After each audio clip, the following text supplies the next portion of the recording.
Hi friends, Neil from ResponseHub here. Today I'm going to give you a tour of the app and show you everything it has to offer. Let's get to it.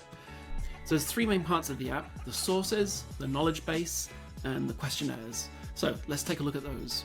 The sources is where you upload the documents that will give context and help to answer the questions that come up during security questionnaires. You can upload any documents you like. Most commonly we see internal policies and documents that describe how the system works.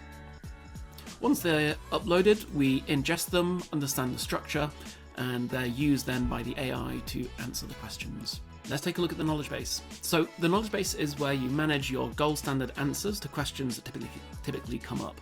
Super easy to import an existing knowledge base. If you've previously been managing something in Notion or Google Sheet, you can simply upload it here and even check for duplicates within the upload and clear those out. If we take a look at one of these items, we'll see that it's quite simple. We've got the question, we've got the answer, and we've got the references to see where the answer came from. So here we can see that it's pointing at page 3, section 6.3 of the access control policy, and it's even highlighting the specific sentences that it used to inform the answer. It's going to help us judge the confidence here and give reasons why it's confident in the answer. And we can choose to keep it synced as we upload new policies or new information. This is going to automatically update, and it also has the status. So this one's approved and ready to be used when we're filling in security questionnaires. Okay, and then finally we have the questionnaires. So to start off a new questionnaire, you just drag and drop the Excel file in, and I'm going to show you what that looks like before I pull it in. So here we have a sample questionnaire that we're going to use. And see, we've got a few tabs here at the bottom. We've got a cover sheet that doesn't have any questions. We've got a tab here with some questions about physical security, and then product security here. Some quite dense questions and guidance. You'll also note that the column headers are not straightforward to interpret, and we've got another sheet here that's not relevant. So let's upload this and start answering some questions. So it's going to go through the spreadsheet, it's going to automatically give it a name, a description, and it's going to pull out the questions. So right away we can see that it's identified the questions, it's given us the identifier that's used within the spreadsheet, it's even just telling us which tab and which row it's on, so we can reconcile it with the actual spreadsheet. If we need to, we can filter by the sheet, and that's before we go on to answer it. So we can see here we're ready to go, so let's start answering the questions. And this is happening in real time. We're not speeding up this video here. It's going through our knowledge base and our policies and using that to answer the questions. We're done. So it looks like 4 of the questions have been auto-answered, 1 of them needs input, and 1 of them has been found to be not applicable. Now obviously there's only 5 questions here. It's thankfully a very short security questionnaire, but this works whether it's 5 or 500 questions across 1 tab or across 10 tabs. So let's start off by looking at some of the high confidence ones, and let's take a look at this one. Do you encrypt tenant data at rest within your environment? And it's saying yes we do, and it's saying why, and it's giving us a reference here, and it's found a knowledge base item, and it's using that to give us perfect confidence. So that one looked good, let's approve that one. Next up, we've got this one. Are physical security perimeters implemented for all areas housing sensitive data and information systems? So with this one, it's actually marked it as not applicable.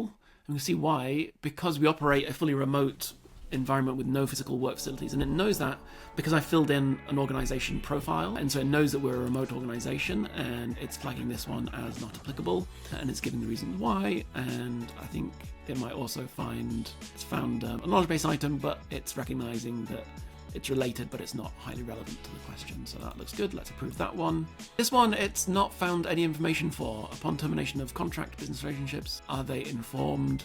So with this one, what I can do is we can say yes, and I can show you my favorite feature in the whole application, which is for in the cases where we can't answer automatically, we can do the next best thing, which is put in some words with typos just quickly and let it do the rest.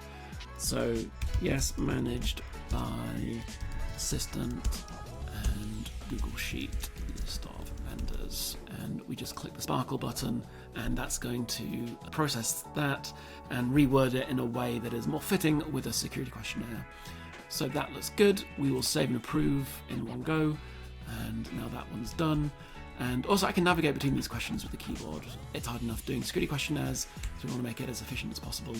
And then we can see we've got the last one here, and this is a case, again, it's been automatically answered it's showing us the context, it's showing us the highlights of exactly where, so I can be completely certain that there's no hallucinations, everything is taken from the policy documents, and you have a full sort of trace back to where the answer comes from. If you don't like the answer, you can regenerate it and see if you get one slightly better worded for what you want. And of course, everything is audited and logged, so you have a full audit trail of who's changed what and who's approved what. So let's approve that. Now that's approved, let's just look at the last question. And often what we see in security questionnaires is very dense walls of text. They've just been copied from one system into a spreadsheet, and you're staring at it trying to understand. So what we do here is we do some magic formatting to make it much easier. So the original question here was just this wall of text, and that's been turned into some paragraphs and some bullet points with some headers. And the same again for this guidance. If we look at the original guidance that was provided, classic spreadsheet wall of text, and here we've broken it down. We can also get some further assistance. One of the things I found as CTO of an early stage startup when I was filling in security questionnaires is I often didn't fully understand why things were being asked and what they meant. So I can simply click the Explain This button and it's going to give me a detailed explanation of what it's asking. So it's explaining the question, why it's important, and what it looks like to be fulfilling the requirements that they're asking about. So we can review the response, we can review the knowledge base items and the policies that it's used to answer it, and we can approve that. So we're almost done here, just a couple more things to do. First, let's just approve the security questionnaire, and we can see here knowledge base expansion. So what it's done is it's identified one of the questions where there were no knowledge base items and it was answered manually, and I'm now able to add that one to the knowledge base so that next time that will be answered automatically. So very quickly, as you fill in security questionnaires, your knowledge base will grow and grow, and more will become automated. And then finally, we're going to download the spreadsheet and let's take a look at what it looks like. So we've got exactly the same structure, we've got the same tabs, and here we have the yes, no, and an A. Here we have the answers, and it's filled that in perfectly across the different tabs. And I'm now ready to submit this. And there you have it, that's ResponseHub. Thank you for watching, and I can't wait to see if we can help you with your security questionnaires.